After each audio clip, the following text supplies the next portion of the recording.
Well, I'm looking forward to my next guest on this special episode powered by Vorboss, leading London. And I have Paul Gibbs with me, who is from Voip Unlimited. Let me just get that correct, and head of sales. And so, Paul, it's a huge warm welcome to the Leadership Enigma. How are you? I'm very well, very well. Thank you for having me. I keep asking people for feedback. What do you think? This is a brand new setup from Vorboss. It's pretty good, right? It's great. I saw it when we actually stored our bikes in here when we did the ride to Birmingham with Jason and the team and Cedric. And do you know what? Yeah, it was funny. I sort of saw it then. And I was like, oh, this is good. And we were going to do a pod after that bike ride. It never sort of happened, but yeah, it was a really good day, and I sort of it brings the sort of team together doing something like that. Well, you're sitting amongst brand new kit, we just whisper that. We won't say that too loudly. Paul, listen, it's great to have you on the show. I am calling it a show, and it's been great to have people from all different size businesses. I've talked about CEOs and entrepreneurs and founders and disruptors who are working and leading in London. Yeah. So tell us a little bit about the role that you have in the business that you're in. Well, I started with Voip just under 2 years ago, and I was sort of brought on to build brand awareness, and grow their channel presence really, because we have a sort of Voip Unlimited have a channel really, so we sell through resellers. Right. So we have resellers and we have dealers, and frankly, I was brought on to grow that reseller channel because that's what I've done for most of my career. That's probably what I'm sort of known for in the channel. I sort of dropped into Voip, and hopefully we're doing okay. How did you find them, or they find you? LinkedIn. It's really strange actually. I went to an event that was run up in Birmingham by a friend of mine. Yep. And Voip Unlimited were exhibiting there, and weirdly, for the first time in my whole life, I was out of a job. So I didn't have a job, so I reached out to Mark, who's the owner, and I sort of said, if I understand the business right, this is what I think you've got. Right. Can you confirm that? And he said, yeah, that's exactly what we've got. I said, I think you could do with this, this and this. He agreed. And we had our first interview at Rick Stein's in Sandbanks, which was amazing. Nice part of town. Oh yeah, I did. It was very nice. We met there. We'd never met before actually. Okay. It was a sort of big risk, but it just shows. I sort of thought the business had what would benefit from my sort of skill set. So it's completely proactive that you got this. Yeah. From reaching out and don't ask, you don't get, right? So, I love that actually. Yeah. I need to focus a little bit more on that. So, yeah. So what did you think before? Because there'll be a lot of people out there think to themselves, "Oh, I'd love to try so and so, or I'd love to move into so and so." And rather than waiting for the opportunity, it looks like you went out and took it. So, what advice from that experience? What advice have you got for people who are wanting to go into an industry they haven't been in, or make a move that they've always thought they should or wanted to? I think listen. I think if you can distill the risk factor and being scared of it, I'd always encourage people to take the risk. I think that decision for the approach just came from sort of, as my dad actually he said, if you're ever in a bar and you want to ask a girl out, he said, don't be afraid. If they're really pretty, he said, don't be afraid to ask them out. He said, because guess what? He said, a lot of people will be afraid to ask them out because they're pretty. He said, so just go up to them. He goes, they can give you one of two answers, yes or no. And he said, so what risk is there? I love that. You've taken your father's dating advice and turned it into career advice. So you see? Exactly. So we get wisdom from any sources. How did you get into telecoms, Paul? So I was working, weirdly, in recruitment back in the day. I sort of came, real step change. I started off in tailoring, so menswear and tailoring. Oh, okay. So I worked for some sort of quite sort of high-end suit fitters at the time. Nothing beats a good suit. Yeah, I know. At the time, it was brilliant. We sort of had some really good clients. They used to fly in and we'd measure them up and fit them out for suits. It was great. And I just wanted more, really, because frankly, there was no money in retail, really. And I went on to sort of, go into recruitment, and I just wasn't happy there. And I started, my girlfriend at the time was the receptionist for the recruitment company that I worked at. Yep. And she said, we've got a role to go into sort of junior, telesales, really, at a telecoms company. And I said, yeah, great. So are you one of those people who just, when opportunity knocks, you think, I'll have a go at that? Yeah, I'm probably known as a bit of a risk taker. My CV does reflect that I've made some good and bad decisions. Right. So over the time, being completely sort of straight with you.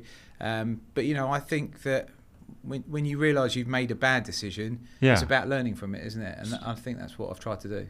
It's interesting when you talk about you've made some bad decisions, you've made some bad moves. What's been kind of the biggest learning for you out of making those decisions where you think that hasn't worked?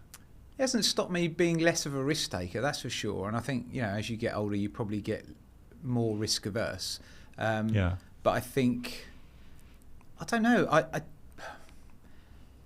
I wouldn't have done certain things if I hadn't have made those bad decisions. So because of that, I don't look at them like bad decisions. Learning Exactly.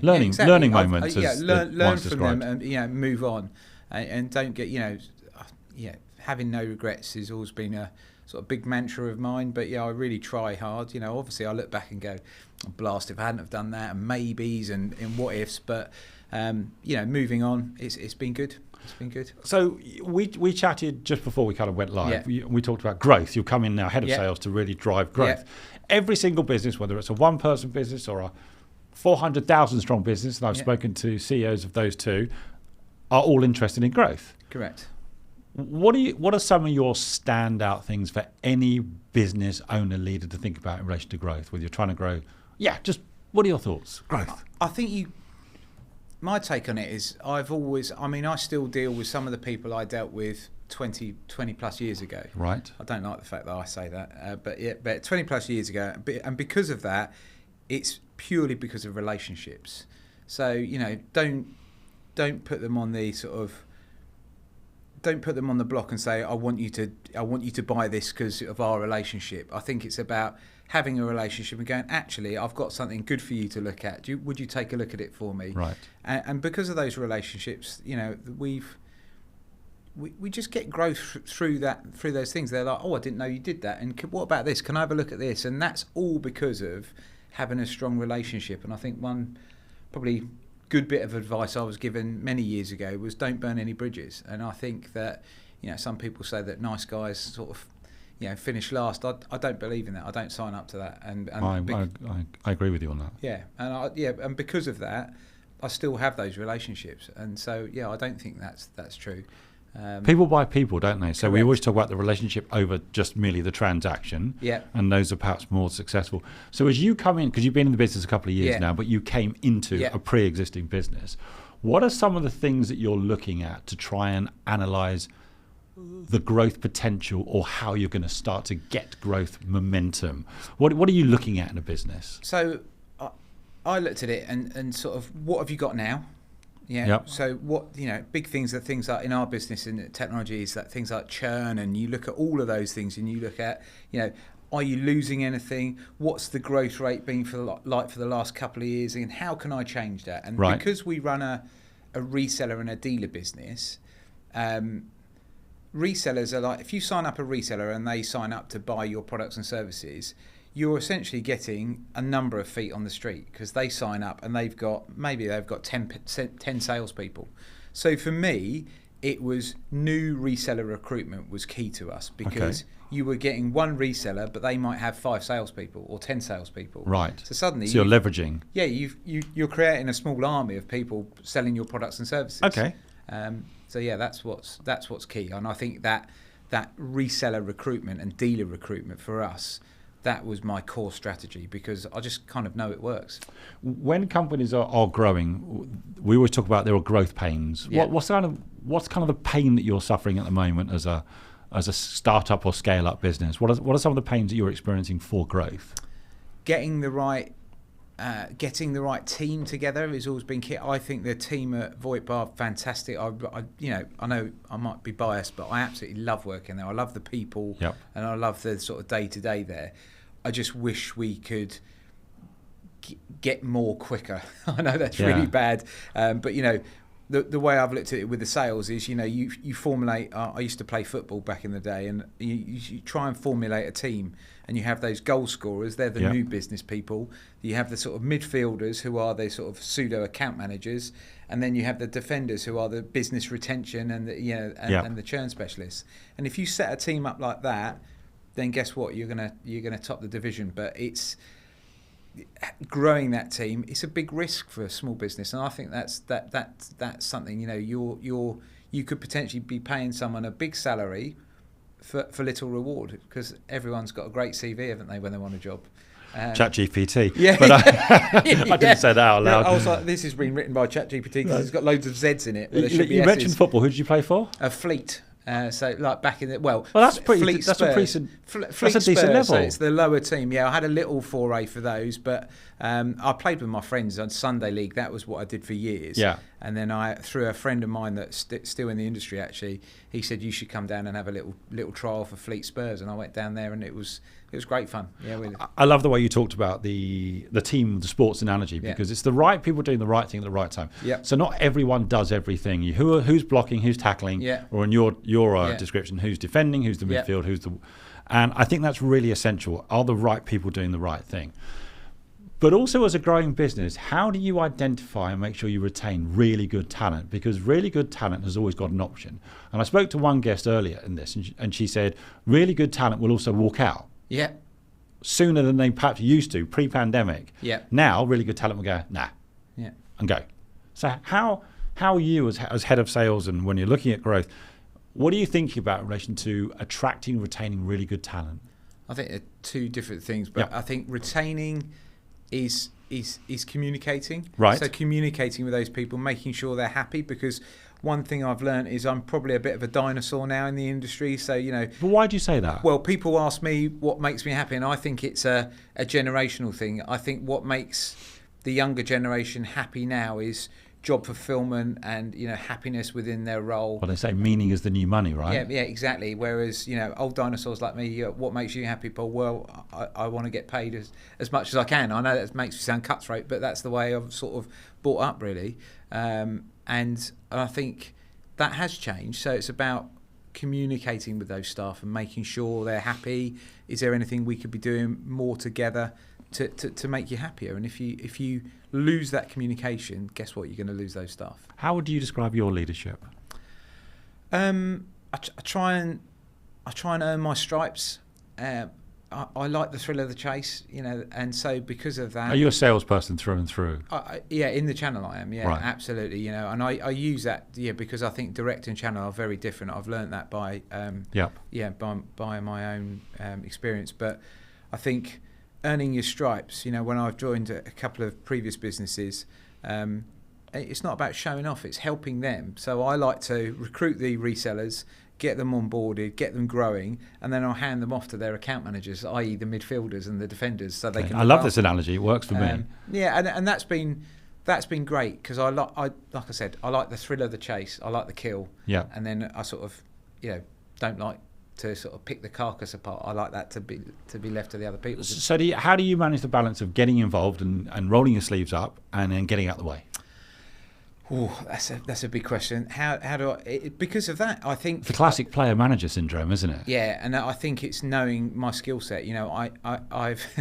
I'm famously not good at admin, so I sort of know that about myself. I'm with you on that one. Yeah, I've tried to get better at it, but knowing my strengths are on relationships and growing those. So what I do is I try and stay in with those accounts and maintain the relationship, but then hand them off for the transactional and the account management side of it to the appropriate person. And I think that stops me getting down in the reeds all of the time. The problem comes is when you're dealing with your friends, guess who they're going to ring? They ring you and they say, like, Gibbsy, can you help me with this? Can you do this? Can you do that? And I'm like, it's quite hard to go. Just when it's like the day-to-day stuff, just ring these guys. Yeah. I mean, you can bring people in at the earliest opportunity, but did you say people by people? Correct. And actually, when the chips are down and the stakes are high, they will call someone that they know, like, and trust straight away. So if they're, hang on, Paul, can you help? So I get that, which is why it's about the strength of relationships. For a company that is growing, and here we are in 2025, we talk about leading in London, but not necessarily just in London or any major metropolitan area. What's kind of the biggest challenge? What's the flashing red light for you right now? The flashing red light it's this huge swathes of change going on in our industry, and that's been there's mass commoditisation. Which means, guess what? It's just harder to make money at what we used to do. So it's about introducing other products and services where resellers can still go after their core business, but also bolster perhaps the margin they're losing through commoditisation, so they can add other products and services in. So that's that sort of kept us at the forefront. But by doing, we've worked hard on sort of our AI portfolio, because it's not going away. So how do we not going to stop? How do we increase it? How do we make it a saleable thing for our resellers? So we've worked hard on that.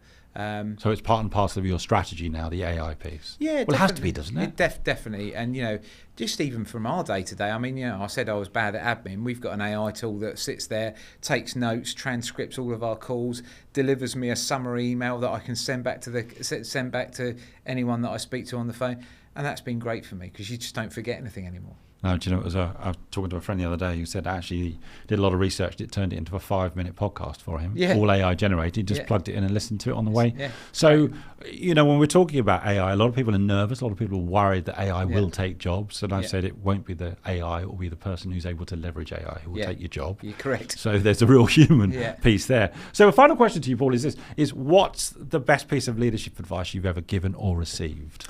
I think I alluded to earlier. I think don't burn bridges, and I think that was my biggest thing. That came from my parents, actually, and they were. I've worked for, very early in my career, I worked for a guy called Martin Hatcher, actually, and he had the same ethos, really. He sort of. We used to have good relationships with all of our customers at that point, and he liked that, and I think that's always stood me in good stead. So that's the piece of advice I'd always give. Well, certainly don't burn bridges on the way up, right? Yeah, because then exactly. it hurts a bit on the way down, which happens to all of us. Listen, Paul, thanks so much for coming in. Thank you for having me. I really appreciate the conversation. I hope we've had some fun. Yeah, it's been great. We've had a chuckle, and so I just want to say a huge thank you to you for being part of this special episode, powered by Vorboss. Thank you very much. Thanks very much, Paul. Cheers. Cheers.